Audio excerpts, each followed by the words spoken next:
जब हमारा देश आजाद हुआ, उस समय हम लोग मोस्टली जो है वो या तो एग्रीकल्चर के ऊपर हमारे लोग डिपेंडेंट थे या फिर हमारी जो टोटल पॉपुलेशन थी वो रूरल नेचर की थी।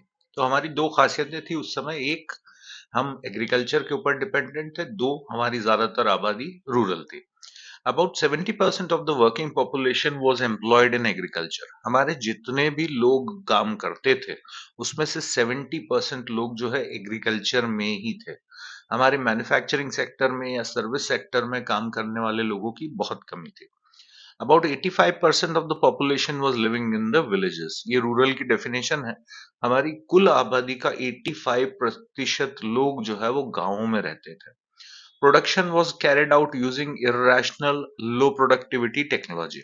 हमारा जो भी प्रोडक्शन किया जाता था देश के अंदर, वो बहुत ही इर्रेशनल सा या लो प्रोडक्टिविटी टेक्नोलॉजी था। मतलब जैसे मैंने बताया कि हमारे ज्यादातर आबादी खेती के ऊपर डिपेंडेंट थी, लेकिन जो खेती के ऊपर डिपेंडेंट थी वो टोटल इर्रेशनल प्रोडक्शन था। यानी अगर एक परिवार के 20 लोग काम कर रहे हैं और प्रोडक्टिविटी जो है वो 1 एकड़ में जो है 10 क्विंटल हो रही है, तो बहुत कम थी।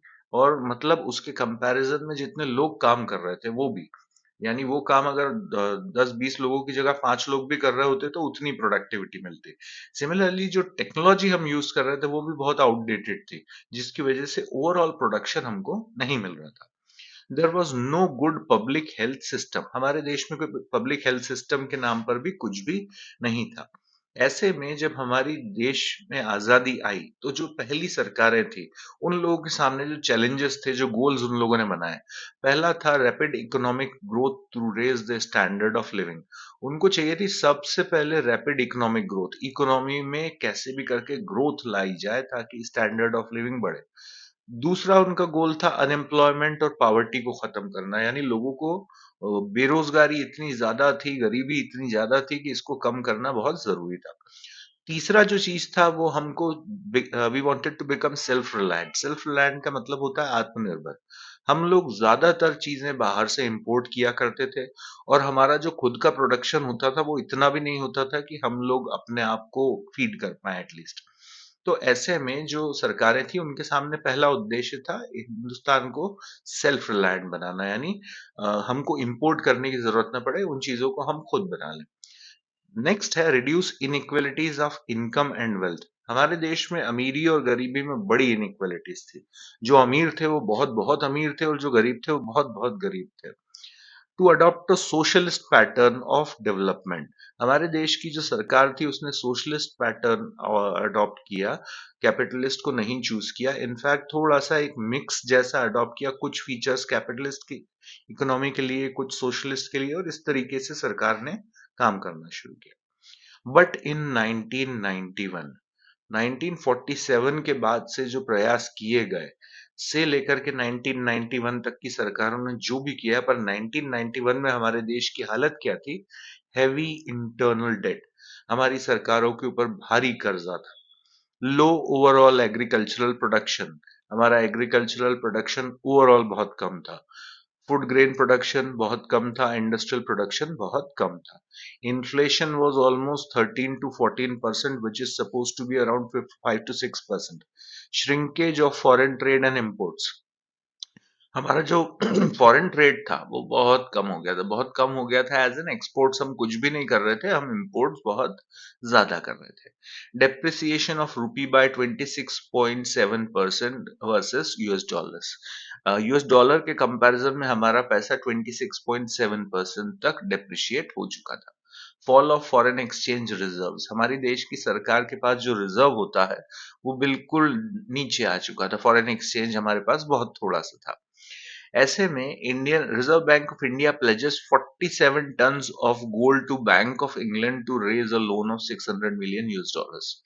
ऐसे में हमारे देश की सरकार ने अपने देश का 47 टन लोहा, आई एम सॉरी, सोना बैंक ऑफ इंग्लैंड के पास प्लेज के तौर पर रखा, उनको जमानत दी, और बदले में उन लोगों ने 600 मिलियन यूएस डॉलर्स का हमको लोन दिया। तो देश की हालत उस समय बहुत खराब थी।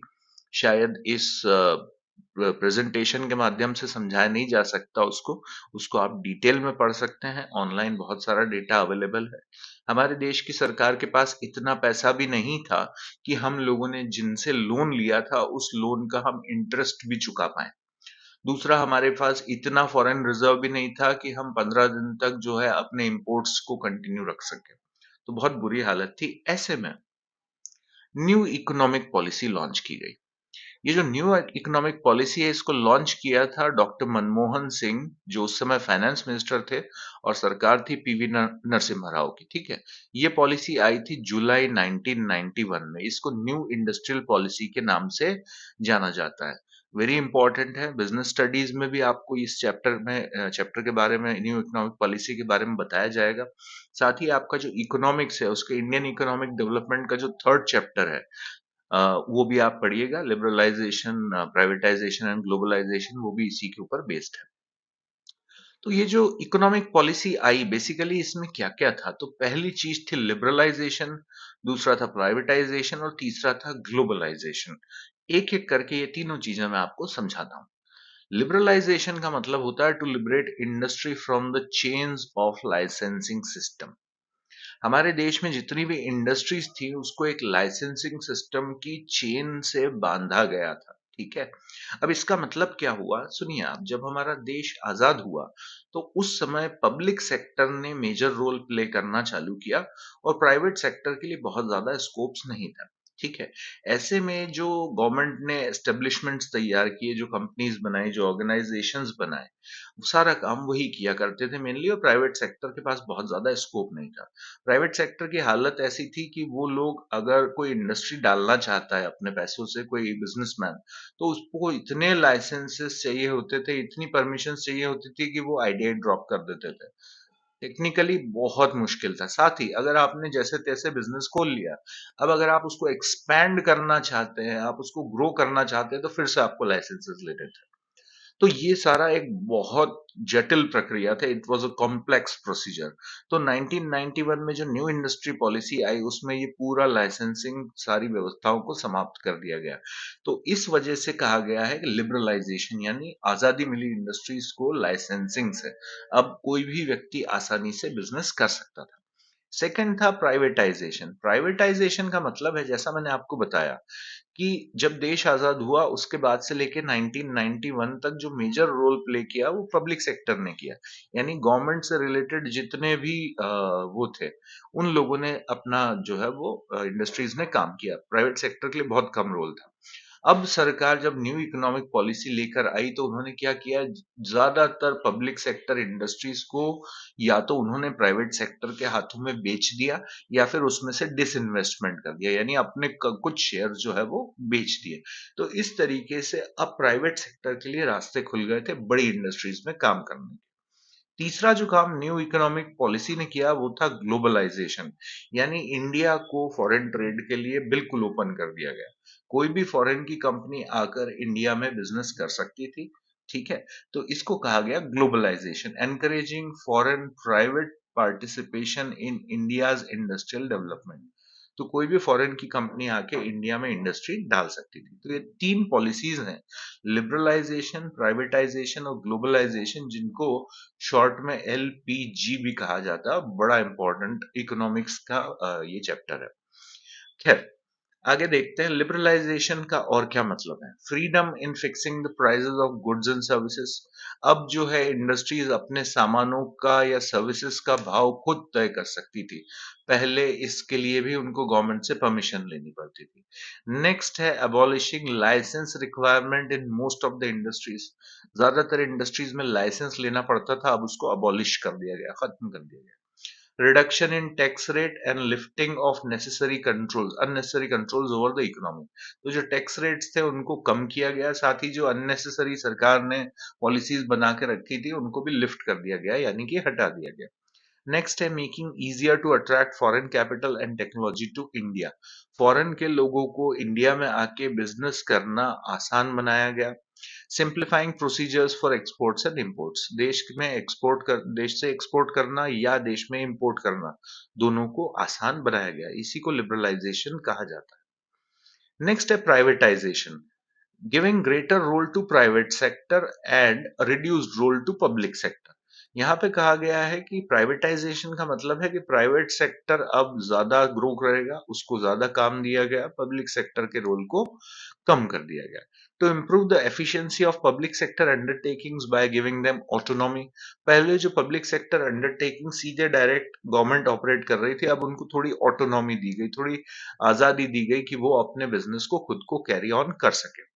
Transferring the public sector enterprises to private sector by disinvestment.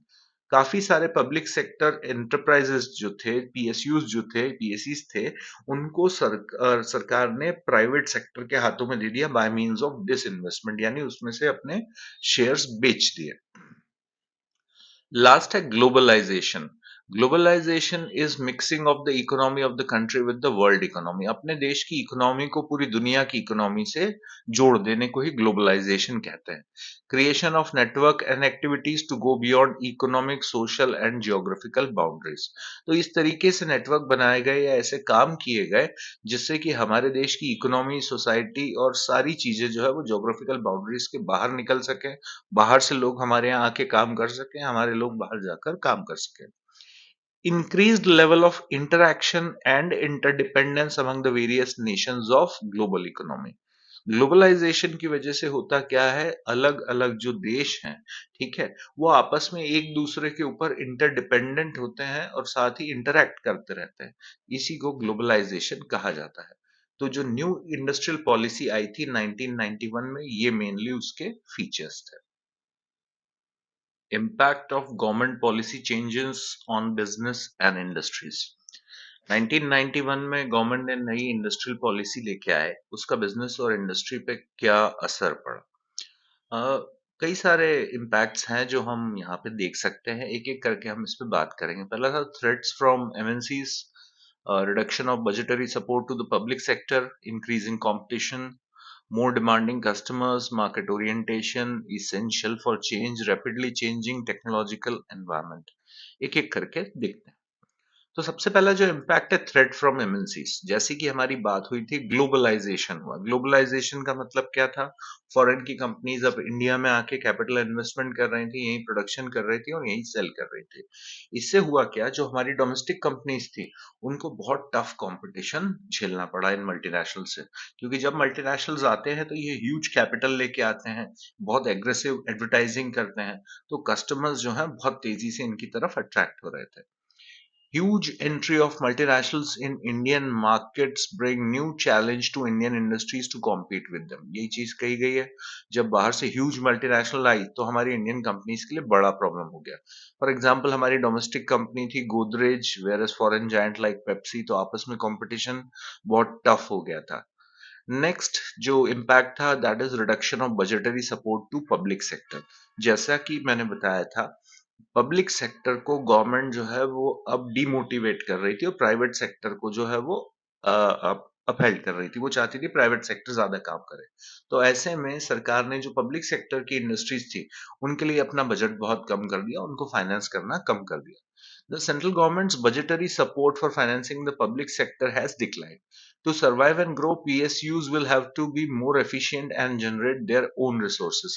अब ऐसे में जो पब्लिक सेक्टर अंडरटेकिंग्स थी, इनसे कहा गया कि गवर्नमेंट की तरफ से आपको बहुत ज्यादा हेल्प नहीं मिल पाएगी, आप अपना बिजनेस करिए, खुद ग्रो करिए, अपने आप को फीड कीजिए। तो ऐसे में गवर्नमेंट की तरफ से पब्लिक सेक्टर को जो भी हेल्प दी जाती थी वो सब बंद कर दी गई थी। तीसरा इम्पैक्ट हुआ इंक्रीजिंग कंपटीशन। अब जब क्या हुआ कि सरकार ने प्राइवेट सेक्टर के लिए बहुत सारी चीजें ओपन कर दी, लाइसेंसिंग खत्म कर दी, उनको टैक्स रिबेट्स देने लगे, काफी सारी चीजें हुई, तो बहुत सारे नए प्राइवेट प्लेयर्स मार्केट में आए, जिसकी वजह से कंपटीशन बहुत तेजी से बढ़ा। New industrial licensing and entry of foreign firms has increased competition for Indian firms in service industries like telecommunication, airlines, banking। जब इंडस्ट्रियल लाइसेंसिंग खत्म कर दी गई, फॉरेन मल्टीनेशनल्स इंडिया में आने लगी, तो जो हमारी इंडियन फर्म्स थी उनके लिए कंपटीशन बहुत ज्यादा बढ़ गया। स्पेशली टेलीकम्युनिकेशंस की फील्ड हो या एयरलाइंस हो या बैंक्स हो, इसमें काफी टफ कंपटीशन हो गया जिसमें प्राइवेट प्लेयर्स आ गए। फॉर एग्जांपल, पहले सिर्फ गवर्नमेंट बैंक्स हुआ करते थे, फिर उसके बाद जो है आईसीआईसीआई बैंक आ गया, सबसे पहला प्राइवेट बैंक जो था आईसीआईसी आया, फिर एचडीएफसी आया, फिर सिटी बैंक आया जो मल्टीनेशनल था एंड सो ऑन। बहुत सारे बैंक्स हो गए, बहुत सारी कंपटीशन हो गई। सिमिलरली एयरलाइंस में पहले सिर्फ एयर इंडिया अकेला प्लेयर था, लेकिन उसके बाद काफी सारी प्राइवेट एयरलाइंस आई। किंगफिशर आया, जेट आया, सहारा आया एंड सो ऑन, काफी सारी इंडस्ट्रीज, काफी सारी वो थी कंपटीशन। तो ये नतीजा था सब उस पॉलिसी में चेंज के कारण। नेक्स्ट जो इम्पैक्ट है दैट इज कस्टमर्स के बारे में। This is more demanding customers. Customers हमेशा चाहते हैं कि जब वो खर्चा करें तो उनको मैक्सिमम सेटिस्फेक्शन मिले। अभी तक इंडिया का जो मार्केट था वो प्रोड्यूसर्स मार्केट था, यानी प्रोड्यूसर जो बनाता था वो कस्टमर को खरीदना पड़ता था। लेकिन जब मल्टीनेशनल्स की एंट्री हुई, जब बहुत सारे प्राइवेट प्लेयर्स बढ़ गए, कंपटीशन बढ़ी, तो ये लोगों ने इस चीज को समझने की कोशिश की कि वास्तव में कस्टमर क्या चाहता है। तो ऐसे में कस्टमर इज द किंग वाली पॉलिसी चालू हो गई। कस्टमर अब जो चाहता था वो प्रोडक्ट्स कंपनियों को बनाने पड़े। With awareness and increased competition in the market, customers have wider choice in purchasing better quality of goods and services and at competitive prices. कह रहे हैं कि अब एक तो कंपटीशन बहुत ज्यादा बढ़ गई थी, तो काफी सारे प्लेयर्स अलग अलग चीजें लेके आ रहे थे। साथ ही जो कस्टमर है वो भी अवेयर हो रहे थे, यानी वो भी चीजों के बारे में जानते थे। तो कस्टमर्स को अब चाहिए थी ज्यादा चॉइस, तो ऐसे में उनको बेटर क्वालिटी प्रोडक्ट चाहिए थे कम भाव में। तो इस कारण जो है कस्टमर्स काफी डिमांडिंग हो गए थे। अब जो वो फिक्स्ड लाइन लैंडलाइन चला करती थी उसको रिप्लेस कर दिया कम्युनिकेशन कंपनीज ने, idea, Airtel, Vodafone and so on. तो ये इम्पैक्ट था 1991 की न्यू इंडस्ट्रियल पॉलिसी का। नेक्स्ट और क्या हुआ, मार्केट ओरिएंटेशन। अब आप देखिए पहले का बिजनेस करने का तरीका अलग था, अब का तरीका अलग है। जैसा मैंने अभी अभी बताया, पहले प्रोड्यूसर्स मार्केट था, अभी बायर्स मार्केट हो गया। Earlier, firms used to produce first and go to market for sale later. पहले क्या था, प्रोड्यूसर्स गुड्स प्रोड्यूस करते थे और कस्टमर्स उसको खरीदते थे। This is known as producers market. Now firms have to study and analyse the market first and then produce goods. अब कंपनीज क्या कर रही थी, पहले मार्केट को स्टडी कर रही थी और जानने की कोशिश करती थी कि कस्टमर क्या चाहता है। तो जो कस्टमर चाहता था उस हिसाब से अब प्रोडक्शन होता था। This is called as customers market, where customer is the king, यानी कस्टमर जो चाहता है वो कंपनीज को बनाना पड़ेगा। जैसे एक एग्जांपल है मैकडॉनल्ड्स का। मैकडॉनल्ड्स वर्ल्ड वाइड फेमस है उसके हैमबर्गर के लिए, लेकिन जब वो इंडिया में लॉन्च हुए तो उनका हैमबर्गर यहाँ चला ही नहीं। तो मैकडॉनल्ड्स को मजबूरन में टिक्की चाट के नाम से यहाँ पर चीज बनानी पड़ी, जो कि इंडियन मार्केट में मोस्ट सूटेबल थी। नेक्स्ट है इसेंशियल फॉर चेंज। अब यहाँ पर क्या हुआ कि बहुत सारी बिजनेस फर्म्स आ गई, तो ऐसे में कई सारी कैटेगरी में मार्केट को बांटा जाने लगा उनके द्वारा अलग अलग तरीके से। For example, after 1991 the business firms have become confused and have to continuously modify their operations. जैसे कि मैं आपको बताऊं, इंडिया एक ह्यूज मार्केट है। इंडिया के अंदर बहुत सारे रिलीजन्स होते हैं, बहुत सारे कल्चर्स होते हैं, बहुत सारे इनकम ग्रुप्स हैं। यहाँ पे लोअर इनकम ग्रुप है, मिडिल इनकम ग्रुप है, हायर इनकम ग्रुप है। तो कंपनीज ने अपने टारगेट सेगमेंट बनाए और उसके हिसाब से उन लोगों ने जो है अपने प्रोडक्शन चालू किया। यहाँ एग्जांपल दिया है हिंदुस्तान यूनिलीवर लिमिटेड का। Hindustan Unilever Limited categorise the Indian customers on the basis of income.